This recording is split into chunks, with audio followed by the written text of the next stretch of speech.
economic and social development. And Uganda's level of definitely urbanization is slightly about 18%, just according to the Uganda Bureau of Statistics, and the Uganda Vision 2040 puts it at 15%.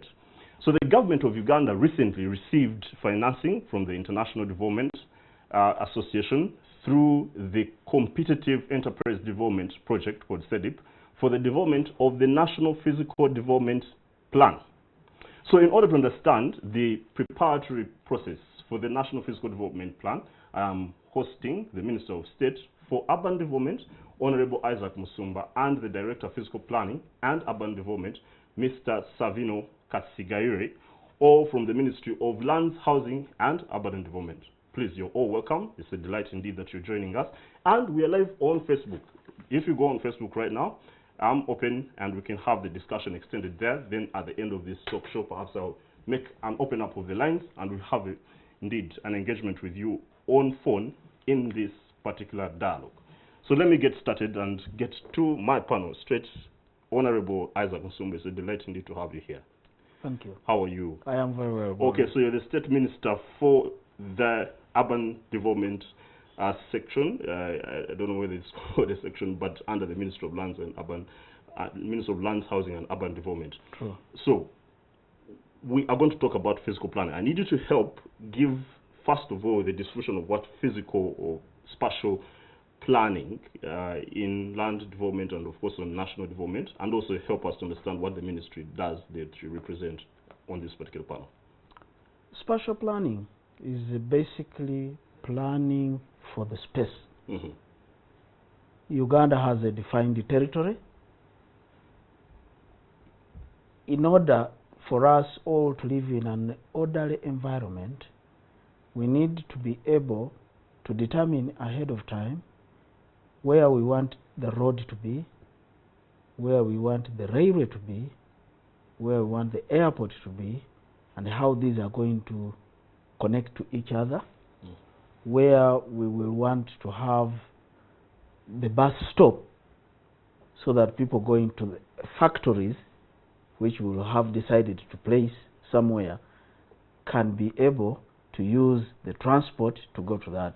So it is providing planning for the available space to take care of our very many needs, agricultural needs, industrial needs, recreational needs. All these must be planned. So basically, physical planning or spatial planning deals with planning for the space that we have. Mm-hmm. So what is the existing policy in this regard to ensure that actually you have the process of doing the planning? Definitely, I think it's a long process that is undertaken, but there has to be a guiding framework to which you come to develop this plan.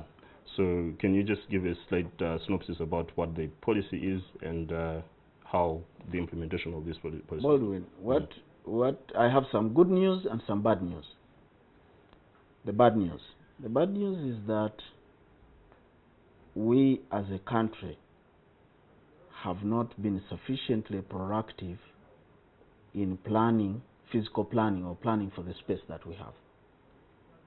It is because of that quite often you find a mismatch between human settlement and orderliness.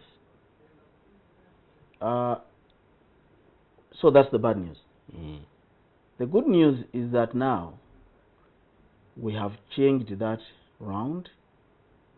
We have now put in place mechanism to ensure that we now have a national physical development plan, which, as you did inform the public, the viewers, has been funded or is being funded with the assistance of World Bank money under the project called CEDP, so that we have a comprehensive plan of how we are going to live in an orderly environment. Today, many places require physical planning. Unfortunately, even where the physical plans have been, there has been a problem of following those physical plans and enforcing them. We are addressing all these, and we want to promise that Uganda is going to see better fiscal planning policy or policies from the government. The planning function is a function of the government. Central government, local governments. It cannot be simply a private person affair.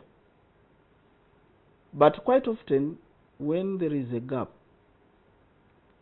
in the physical planning, then you find people feeling that vacuum, because as you know, nature abhors a vacuum. So you find the Jomais, the Who's, turning certain pieces of land into estates with small roads, and really, had we been in that location earlier with our plans, that would not have been necessary. Okay. Because people like that will not mind, will not remember, and will not afford to make available public spaces, greenery, public parks, places of general convenience, which are all part of what it requires for somebody to have a fulfilling life or livelihood in a particular environment. So that vacuum is now being filled. We are putting in place a mechanism. We are in the process of amending the law, the Fiscal Planning Act, to ensure that there is now firmness in the area of fiscal planning. Okay. The hand of government will be visible. Yes. Okay, definitely I'm going to probe on why the hand of government has not been visible for quite that while. So let me come to you, Mr. Savino Kasigari, the Director of Fiscal Planning and Urban Development. Now, your NDP, the National Physical Development Plan objective is to provide a strategic framework under which use and management of land. These are public documents available, so our viewers don't think I'm just being served this information. So it's to provide a strategic framework under which use and management of land investment decisions, determination of future urban growth and development corridors in an orderly and sustainable manner over a period of 25 years for this to be attained.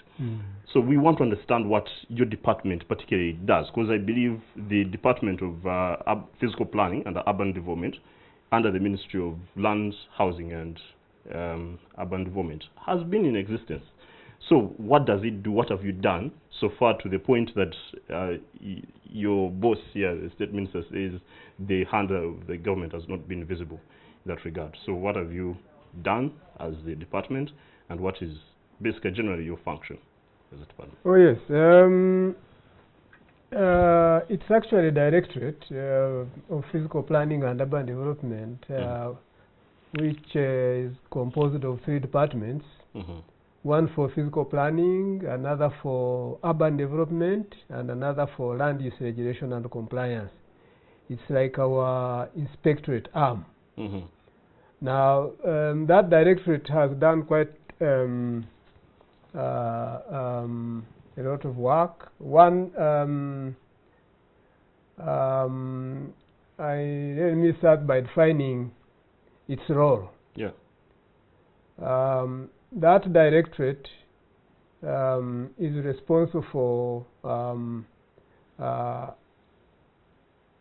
working with the rest of the ministry and government, support the development of policies, plans, guidelines and standards for physical planning and urban development, as well as provide technical support and support supervision in the area of physical planning and urban development to local governments. As you know, physical planning and largely its implementation is a decentralized activity now under the Constitution and the Local Government Act.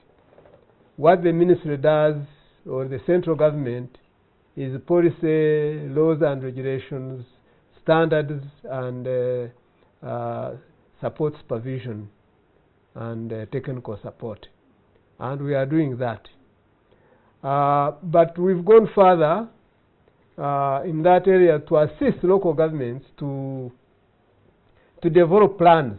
I want to tell you that most of our urban areas have physical development plans in place right now.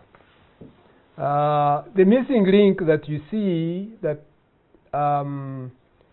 has caused what the minister is referring to is that the arm of implementation has largely been inadequate. That is the capacity to enforce, that's one, and two, the funding to ensure that whatever is planned is put into effect. The roads are built, landowners are compensated, roads built,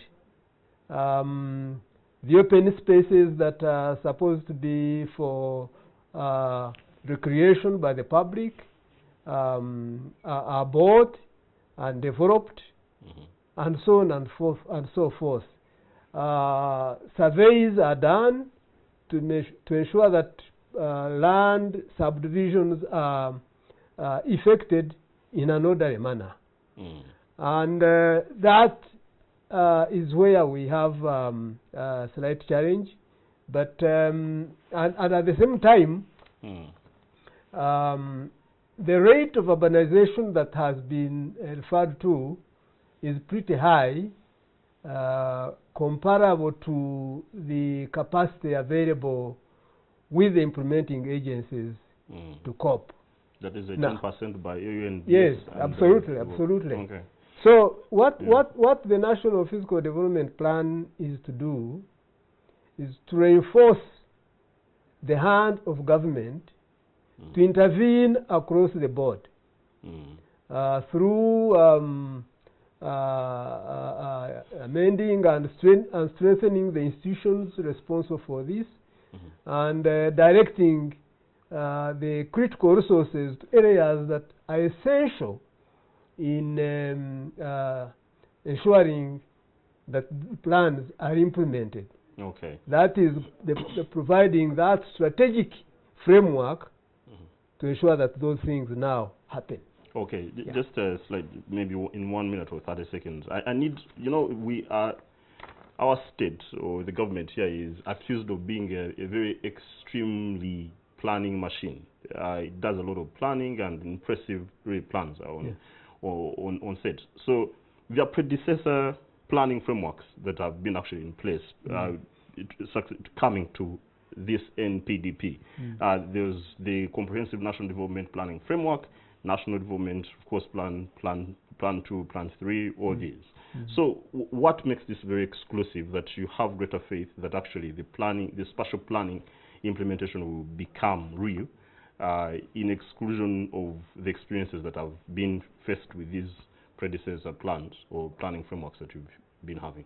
Well, the planning framework, they have worked. They have worked because I think they have moved us from one state to another. Uganda is now a different state. Before we adopted the National Development Plan, and the previous plan planning processes worked as well. But somehow the new National Development Planning approach was seen to be a better approach to dealing with the issues of planning as a whole. And the National Physical Development Plan takes into account the National Physical Development Plan and the National Vision. You did indicate that the National Physical Development Plan is a 2040 plan. Yeah. This is to make it consistent with the National Vision. To illustrate that, the National Vision aims at transforming Uganda from a predominantly peasant and subsistence economy to an industrialized economy. Now, that has a bearing on how our land is going to be utilized, how urbanization is going to take place, how agriculture is going to transform, how we are going to protect our natural resources and utilize them sustainably, and ensuring that the environment is protected. Because all these are key ingredients in ensuring that we attain that status. And the National Physical Development Plan is tying all these together in a harmonious way, in a coordinated way to enable all the elements: infrastructure development, agricultural development, urbanization, and environment protection, all talk the same language.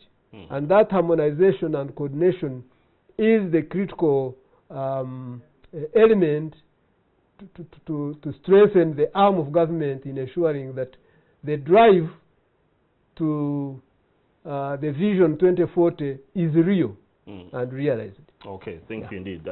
Just need to have a short commercial break. And Honorable Isaac, thank you indeed, Mr. Savino. When we come back, I just need you to give us a more extrapolative overview of like 3 elements, core elements, which are in this National Physical Development Plan. So let me have a break, then we come back and we continue with that. Thanks our viewers for keeping with us, and I'm going to get just some extracts of your comments on Facebook, and then we'll continue with the discussion just after this short break.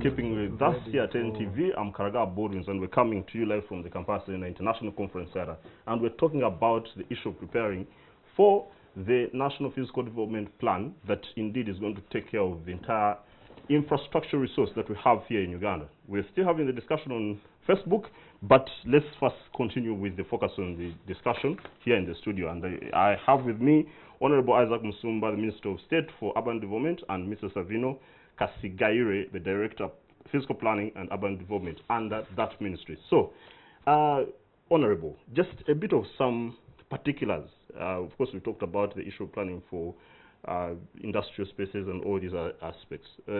What are the 3 core elements in this NPDP, the National Fiscal Development Plan, that you're processing? Oh, the National Fiscal Development Plan is going to provide for planned infrastructure development. There is a lot of expectation and growth in the infrastructure development in the country, and to avoid... Our viewers, that's just a chart showing the process of developing the National Physical Development Plan. So just as he's explaining. And to avoid duplication or overlap, the stakeholders have been made to sit together within the infrastructure area to agree on where and when we should have certain aspects of our infrastructure. Other things are environmental protection. The way people have been developing, settling, in many cases one can say that it is been tending towards environmental degradation. We are now focusing on ensuring that the development plan, the National Physical Development Plan, ensures the protection of our environment. The other thing that we are looking at is human habitation as an aspect of physical planning. If you don't pay attention to human habitation and settlement, then that's a recipe for slumization of your country and your urban areas. Urbanization rate, you have already been informed, the viewers have been informed, is very high, and it's likely to grow higher. So again, the National Physical Development Plan is focusing on orderly habitation before the habitation even exists. Sure. Okay. Now, our viewers, Mr. Savino, just before I need us to watch this video clip. It's an excerpt from one of the best and most referable two models of urban development in Africa. So let's have a play of this clip. And this is Lagos, Nigeria, the largest city in Africa. Home to more than 22 million people, it's facing a perfect storm of challenges. So let's look at how this megacity is trying to modernize. The biggest challenge Nigeria faces is a population pyramid that's overwhelmingly bottom-heavy. 61% are younger than 25. That's a lot of jobs to create and houses to build in the coming years. Following in the footsteps of Brazil's master-planned capital, Brasilia, the Nigerians built an entire city from scratch during the 1980s. The relocation of thousands of government workers drove migration to this new capital, Abuja, the fastest growing city in the world from 2000 to 2010. Unfortunately, while Abuja thrived, Lagos languished. With the city far away now, it became even easier for deeply corrupt federal officials to neglect the megacity's needs. But its downward spiral is quickly changing direction, thanks largely to one man, the current governor of the state of Lagos, Akinwunmi Ambode. He immediately began holding regular town hall meetings. He installed a team of competent deputies who've helped him implement his mega master plan of targeted micro projects to drastically improve conditions throughout the city, completing a project that everyone wanted, on time and on budget. Now that his government is working well, Ambode is well positioned to tackle much more complex problems, like improving the efficiency of the bus system, building a massive urban rail system, providing all citizens with uninterrupted access to electricity, cleaning up Lagos's badly polluted environment, partnering with private industry to try and give all Lagosians access to affordable food, housing, and healthcare, and improving the pay of police, first responders, and security personnel. In addition to the construction of several bridges and other traffic improvements, Lagos is also installing 6,000 new streetlights and 13,000 closed-circuit television cameras and security sensors for surveillance and crime prevention. These efforts are working. Lagos was named the most security and safety-conscious state in all of Africa last year, and Ambode was named Nigerian Governor of the Year. The other half of this modernization equation rests largely on the success of two key megaprojects under construction in Lagos and Abuja. Echo Atlantic, a financial hub that's being built on reclaimed land along the coast, and Centenary City, a gated luxury mini-city outside of Abuja where elites will live and stay while conducting business in the capital. The goal is to establish Lagos as the financial hub and commercial hub of the continent of Africa. Thanks our viewers for keeping with us. That's just a video clip showing and exemplifying the model of a city in Africa that shows a good urban and, of course, environmental spatial planning. So, Mr. Savino, are we doing our benchmarking on such satellite city planning or national physical planning on maybe Nigeria, Abuja, or are there specific countries that we're looking at and thinking this is what we're modeling ourselves to? And if that's so, what are we looking at specifically to copy and adapt? Well, copy and adapt, yes. And no, because a lot of these things have got to be related to your own circumstances. But regarding satellite city development, we've benchmarked countries like South Africa, Malaysia, where a lot of this work has been done. Malaysia has its capital just outside the main capital. It's a city on its own and fairly integrated urban setting. But they will tell you in 2012, working under the Kampala institutional and infrastructure development project, and KCC and the local governments in the Greater Kampala area, we developed not only a Kampala Physical Development Plan, but a Greater Kampala Metropolitan Physical Development Framework.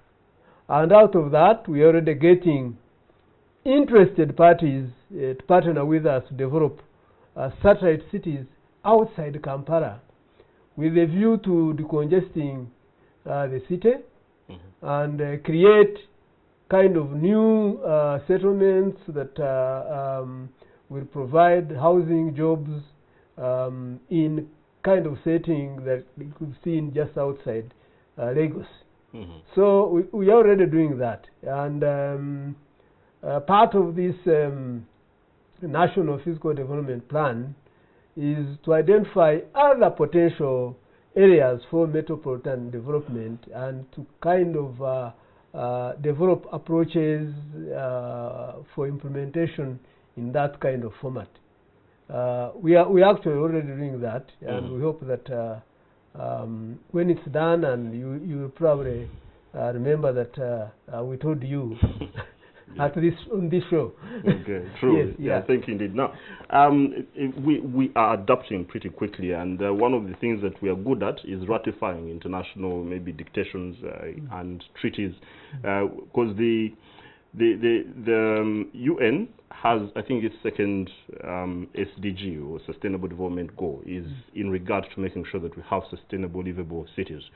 And we have a financing burden. Definitely, we've talked about the, the intervention of the World Bank trying to come in here. But is that financing base sufficient for us to have this development plan in place and then be able to sustainably implement it, Honorable Isaac?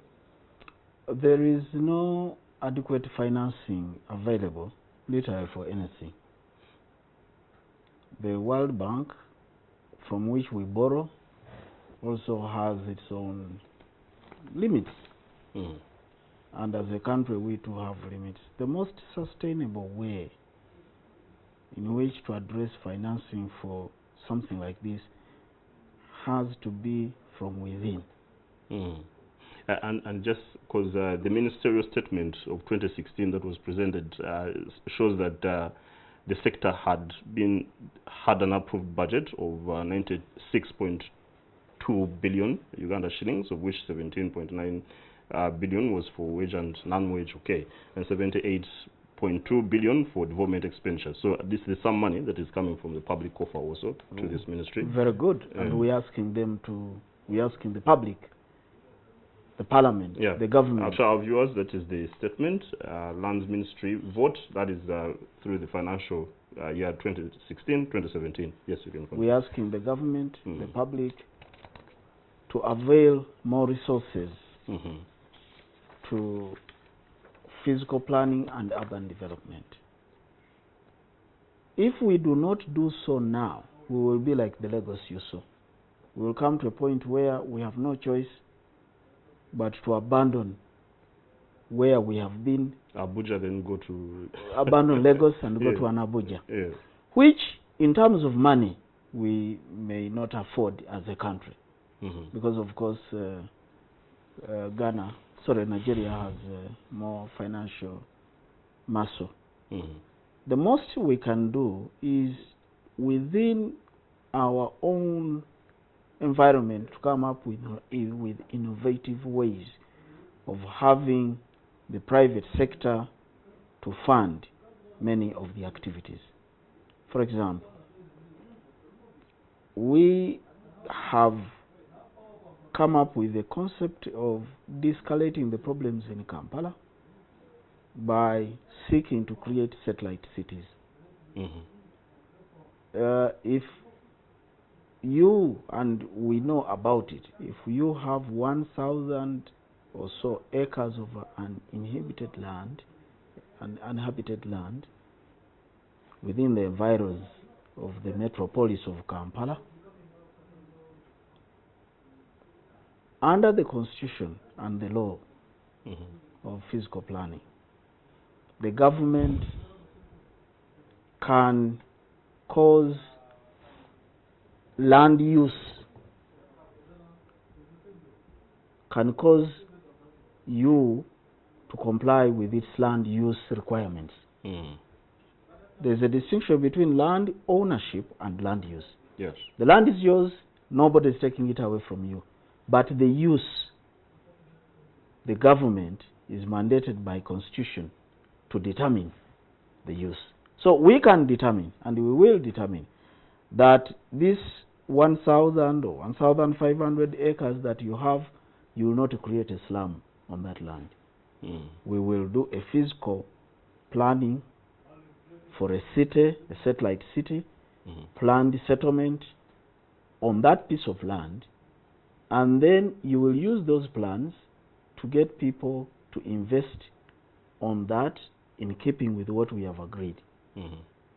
The plans of the roads, the plans of where you put a convention center, where you will put a park, where you will put a hotel, where you will put a hospital, will all be laid out.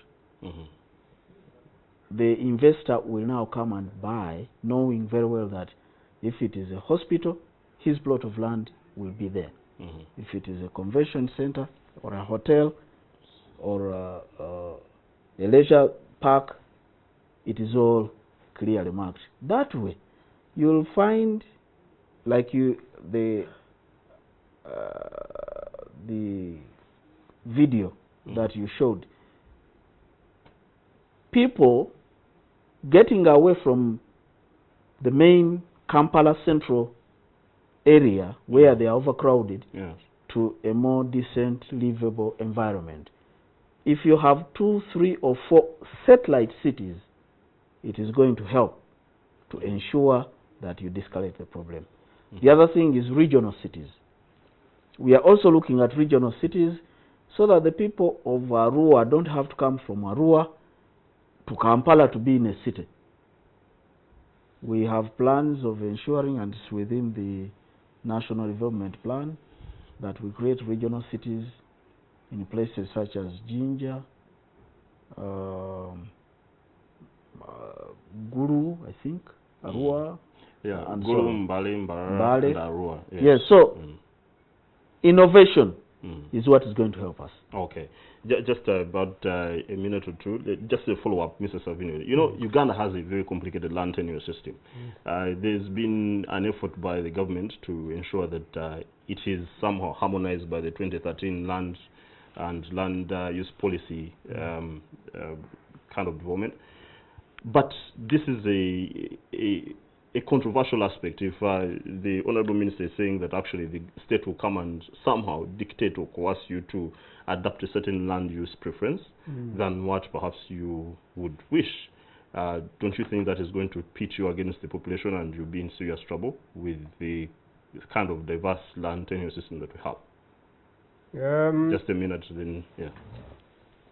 I don't believe, Bodwin, that there will be any trouble. Although the Constitution gave the land to the people, the states retained certain responsibilities. For example, Parliament was enjoined to make a law to enable urban authorities to implement, to develop and implement plans. That's one. That any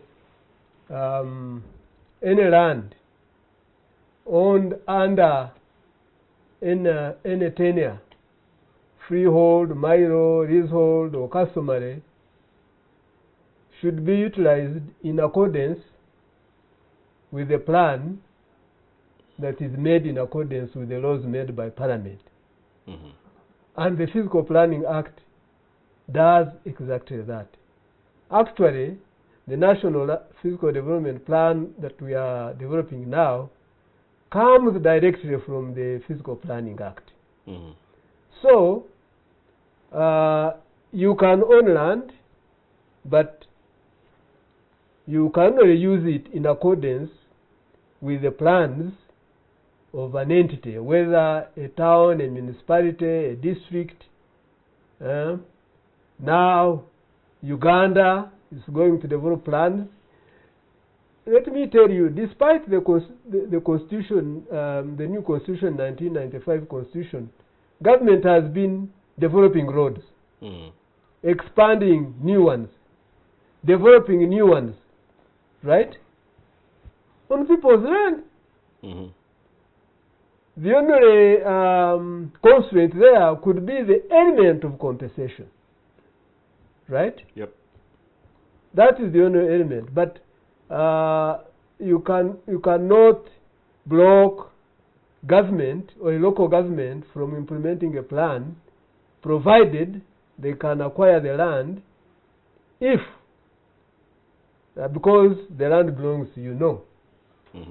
No. That cannot. So the that's government. Baldwin, let me give you an example. Yeah, just 30 seconds. So that If you have, and I hope you will one day, yeah. have a plot on Kampala Road next to Charm Towers, can you put an abattoir there without the authority of government? No. Precisely. If I put it there, definitely the It will be closed. Yeah. So land use is retained by the central government. But it is your plot and nobody has taken it away from you. But they will regulate what you put there. That's the example, the quick example I can give to show the distinction between the provisions of land ownership and land regulation. Okay, thank you so much. And we just, when we come back, we will definitely have to make the contrast on how this empowers us economically in competitiveness aspects in the region. Then we'll talk about the urbanization aspect, and that's how we'll wrap up. Perhaps I'll get some calls from our viewers. And thanks our viewers for keeping with us. After this short break, we're going to continue. Just have a few of your calls and comments from your Facebook, then wrap it up here in the studio. Thank you.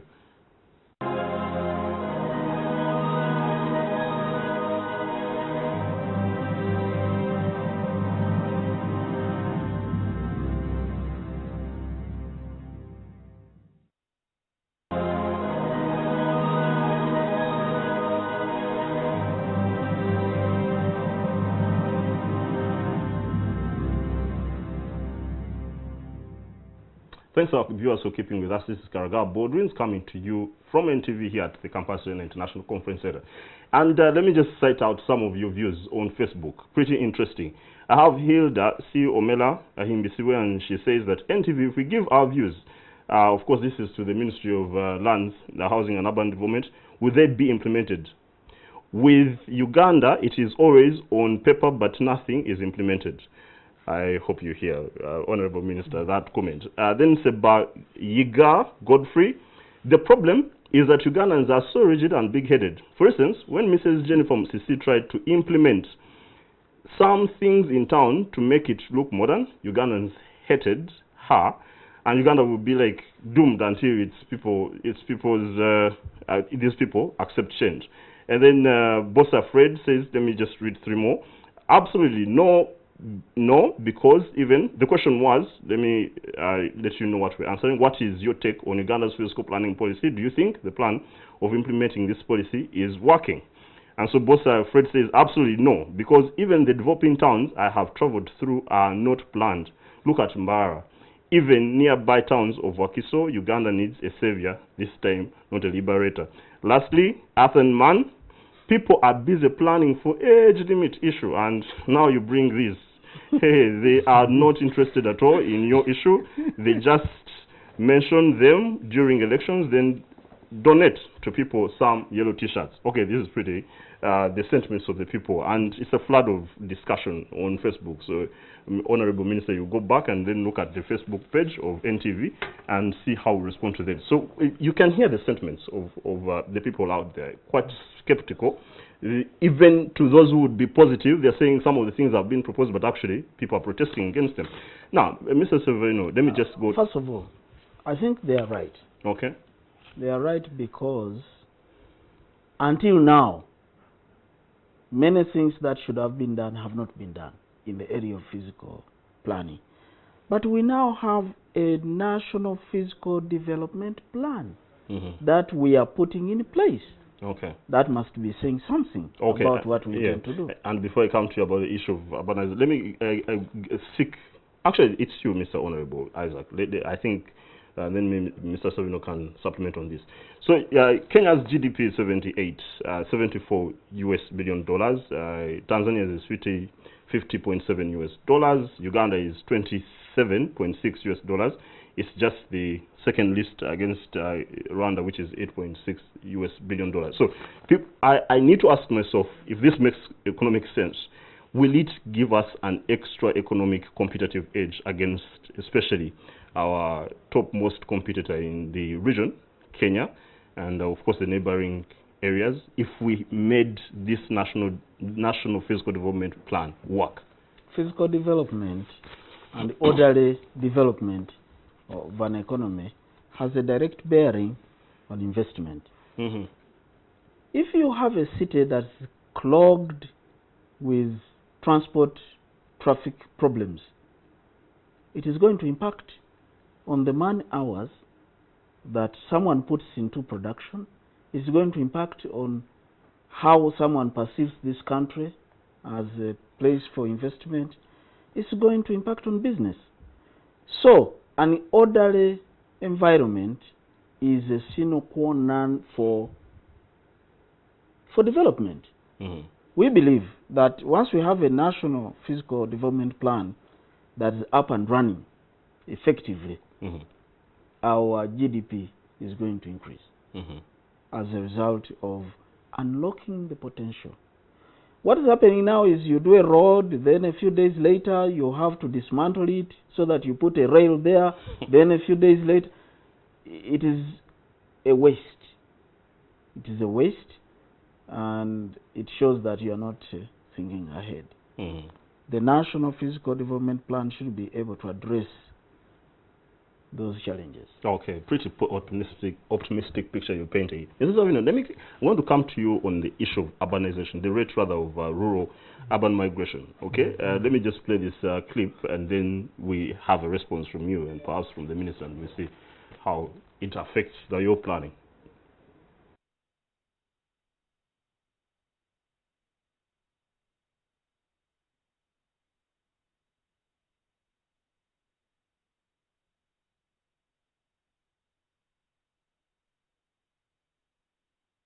These are projected to be the most populated nations in the world in 2050, 35 years from now, determined by combining the most up-to-date information provided by the UN with numerous factors, including current growth rates, migration, fertility, population age, and mortality rates.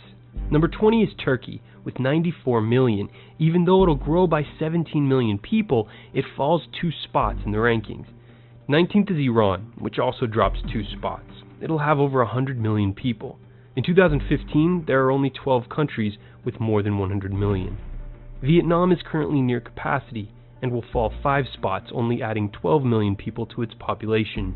Uganda is this list's biggest riser, jumping 21 places by nearly tripling its population to 104 million from just 34 million in 2015.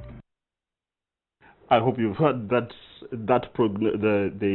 prospecting of Uganda's population growth. Very frightening, or perhaps exciting.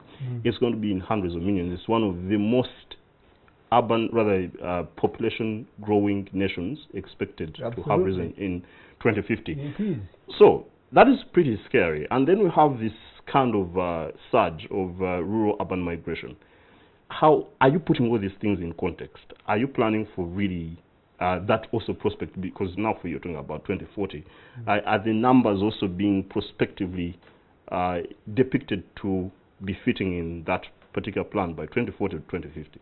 Yeah, that's the purpose of the plan basically, because one of the parameters that one has to look at, and we are looking at, is population. You cannot plan for whatever plan without looking at population, because you are planning for people. Mm-hmm.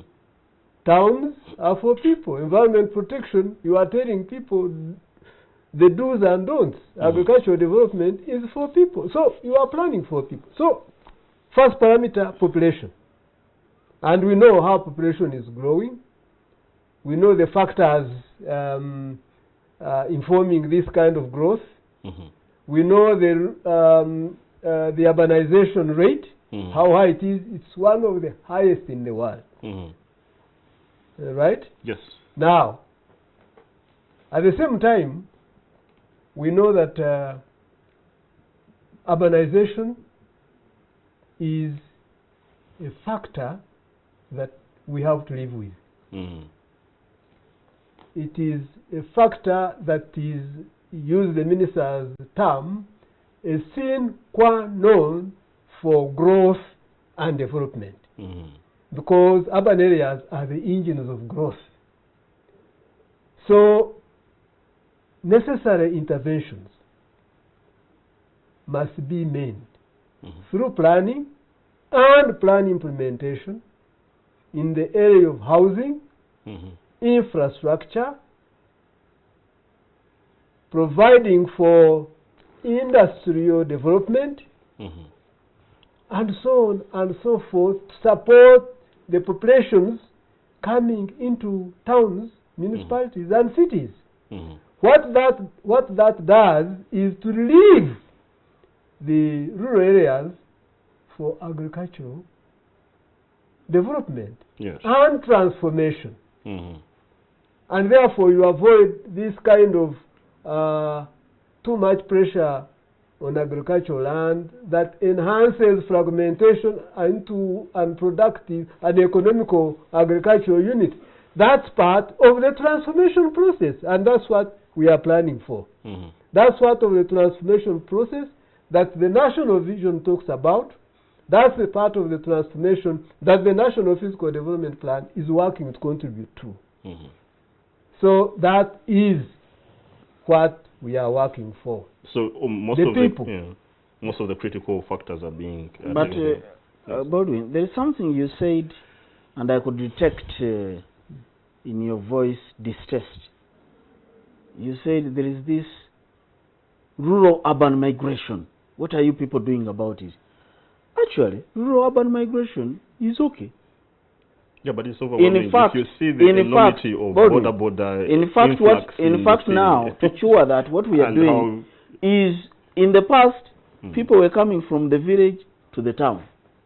Now, we are taking the town to the villages. So you're reversing it. You're insisting that urban migration, rural urban This country has no choice but to urbanize. Okay.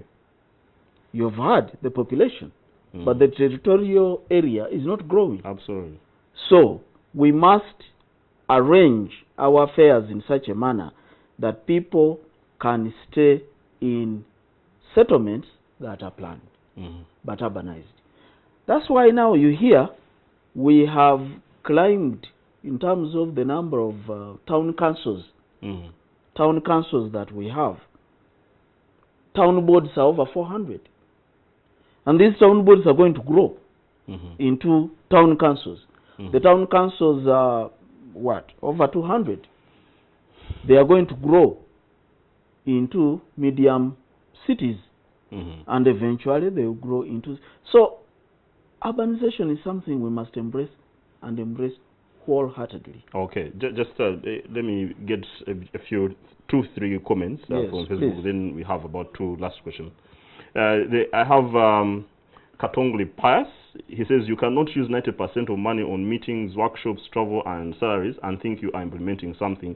Where is NADS, NUSAF, nothing to show for the billions used? So, insinuation that actually the money you're seeking for is being wasted and eaten in meetings and procedures of preparation.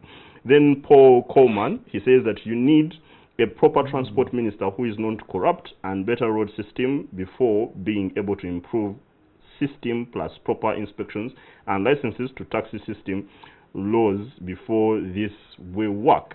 So you can usually the intonations that you know, things are not going to work and there's corruption in the system. And lastly, you have Nkwanga Peter Patel. Planning in Uganda is generally very poor because if you try to compare Rwanda with Uganda, there is very big difference, and this is due to not implementing the policies we actually make. Same particular complaint all through the ages. And so, Mr. Rather Honorable Minister, with of course, to a great extent, you can feel a skepticism about this promotion, but I believe it will work, and I believe there's a seriousness about this. But leaving alone this, and our viewers, I apologize, we're not going to have phone calls because of the constraints of time. We can't have the phone calls in. But Facebook, please let's continue on that.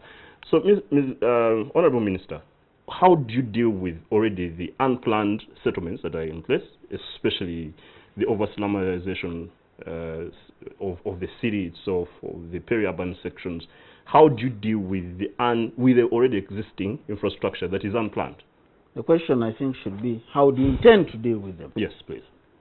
We, first of all, are putting in place institutional mechanism that will address the slumization or de-slumization of our country. We are asking for cabinet approval and eventually parliamentary approval to create and make available funds for redevelopment of slums. It was a mistake to allow them to be there. To correct that mistake is going to cost money, because you're going to break people's houses to redevelop. Yes. You recall there was Namuongo, the Namuongo then and the Namuongo now. Yes. So it is possible that with some money and some innovation, you can transform those settlements into decent settlements. Okay. There are a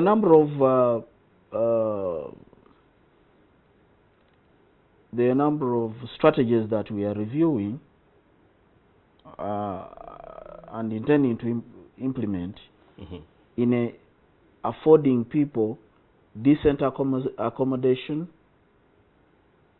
with a friendly pocket payback system in the area of housing, and so on and so forth. So something is going to be done. That's all I can assure you. Okay, good. Now, just as a wrap-up, because of the constraint of time, it's pretty late here in Kampala, our viewers. Some of you might be in other international locations, and yeah, but here it's coming to midnight. So, Mr. Savino, just what prospect do you have for the success of the NPDP? When do we see it fully developed and having it started in implementation terms? And then, Honorable Minister, tell us about the prospects of 2040. Are we able to have 2040 vision, especially in regard with the issue of fiscal planning and urban development realized? Yes, Mr. Savino, I'll start with you then. Yeah. The process of the National Fiscal Development Plan is still in its now preliminary stages. We've just now in the process of validating the situation study that has been done, which we are going to put to the country to make contributions. And this is starting as early as this week. After that, we shall go to developing options for the spatial options for the future. Yes. Kind of scenarios or paths on how to want to get to 2040 through a national physical development plan. And then we shall again put that to the country to give us guidance on how the population feels we should get there. And then after that, we shall have a draft plan which shall go through the approval process, which we expect to go all the way up to the highest level. And that process should be concluded by January 2018. But I forgot something very quintessential about this whole thing just before I come to the Minister. How are you involving the public? What is the stakeholder arrangement in developing this plan? Oh, it's a very wide stakeholder base. This is just the first kind of public engagement we've had. We are going to have a series of them. You probably have a number of our staff in similar meetings here and elsewhere in the country not only through the media, but also engagement through physical discussions and so on, focal point persons meetings and so on. And it is going to be all-embracing. We have developed an information, education, and communication strategy for this. And this is actually part of the implementation of that strategy to ensure that this gets out to the entire country and we get the necessary feedback that is very, very critical for this process. Okay, thank you. So, Minister, Honorable Minister, give us the hope against the skepticism that we're having about getting this First done. of all, that skepticism is legitimate. Okay. I feel for the people who have made those comments. I see where they are coming from. All I have to say to them now is that the test is in the pudding. What do the English people say? The test of the cooking is in the pudding? Yes. The plan, any plan, for you to be able to realize its value lies in implementation. A plan that is not implemented is of no value. We are putting in place mechanism to ensure that the plan that we are formulating now, the National Physical Development Plan, is implemented and enforced. All right. And that will happen. Okay. And on that note, Honorable Minister Isaac Musumba, Minister of State for Urban Development, and Mrs. Savino Kasigaire, the Director of Planning, of Fiscal Planning and Urban Development under the Lands, Housing and Urban Development Ministry. Thank you indeed so much for being here. It's been a tremendous pleasure having a discussion of this great substance with you indeed. Thank you. I hope to see you soon after this. Indeed. Thank you. Thank you all viewers for keeping with us. I'm Kaga Bodwins, and out there, if you're a government agency or you are an NGO or a corporate firm and you want a certain message to be very comprehensively issued out to our public, especially to the NTV viewership public, please, you are welcome. Come talk to our MD or our sales and marketing team, and we'll have this sorted and done. And God bless. Keep logged on to NTV. Thank you indeed. Thank you. Thank you.